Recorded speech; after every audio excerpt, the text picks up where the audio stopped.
Hello అండి. నేనైతే rajma curry చేస్తున్నాను. ఇది మీరు కూడా ట్రై చేసి కామెంట్ చేయండి. ఏంటబ్బా రాజ్మా కర్రీ అంటున్నారు? అసల రాజ్మా కర్రీ అంటే ఏంటి అని అనుకుంటారేమో. రాజ్మా కర్రీ అంటే ఇది ప్రోటీన్ అంటండి. చాలా హెల్తీ, చాలా టేస్టీగా కూడా ఉంటుంది. సేమ్ బీన్స్ లాగే ఉంటుంది. పిల్లలు కూడా ఇష్టంగా తింటారు. సో మీరు కూడా ట్రై చేసి ఎలా ఉందో కామెంట్ చేయండి.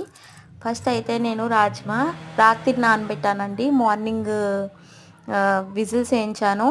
ఇది మ్యాక్సిమం నానడానికి 5-6 అవర్స్ పడుతుంది.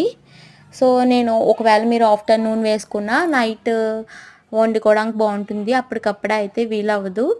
ఇదిగోండి ఇలా ఉంటాయి. ఇలాగా ఒక 3 విజిల్స్ 4 విజిల్స్ వేయించుకుంటే సరిపోతుంది.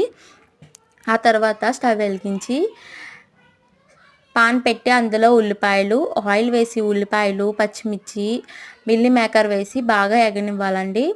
ఈ వీడియో మీకు నచ్చినట్లయితే లైక్ చేయండి, షేర్ చేయండి, సబ్స్క్రైబ్ చేసుకోండి, ఆల్ బెల్ని క్లిక్ చేయండి. అలాగే లైక్ వచ్చి సపోర్ట్ చేస్తూ ఉండండి. కొంచెం ఇలా మిల్లీ మేకరు శుభ్రంగా కడిగేసి వేసేసుకుంటే సరిపోతుందండి. వేడి నీళ్ళలో వేసుకున్న అంత అవసరం లేదు. నార్మల్గా ఎలా వేసేసుకోవచ్చు, వేడి నీళ్ళలో వేసుకోవచ్చు. ఆ తర్వాత టమాటోని మనం రాజ్మా వేసేసుకోవాలి. కొంచెం సాల్టు, అలాగే కారం, ఉప్పు, ఇందాక వేసింది మనం సరిపోదు కదండి. సో మళ్ళీ కొంచెం వేసుకోండి. ఉప్పు, కారం, చికెన్ మసాలా, ధనియాల పొడి వేసుకోండి. వేసుకొని బాగా పచ్చివాసన పోయే వరకు వేగనివ్వాలండి దాన్ని. ఈ వీడియో మీరు చూస్తున్నట్లయితే మీరు నా అకౌంట్ని సబ్స్క్రైబ్ చేసుకున్నట్లయితే సబ్స్క్రైబ్ చేసుకొని సపోర్ట్ చేయండి.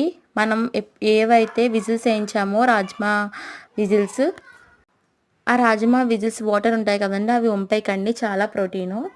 ఆ రాజ్మా విజిల్స్ పెట్టిన వాటర్ ఇందులో వేసేసుకోవాలి. అలాగే కొంచెం వాటర్ పడతాయి. ఇంకా కొన్ని వాటర్ వేసుకొని ఉప్పు అవి సరిపడా చూసుకొని కొంచెం కొత్తిమీర వేసుకుంటే అంతే అండి, రెడీ. కొన్ని వాటర్ అంతా ఎగిరిపోతే సరిపోతుంది.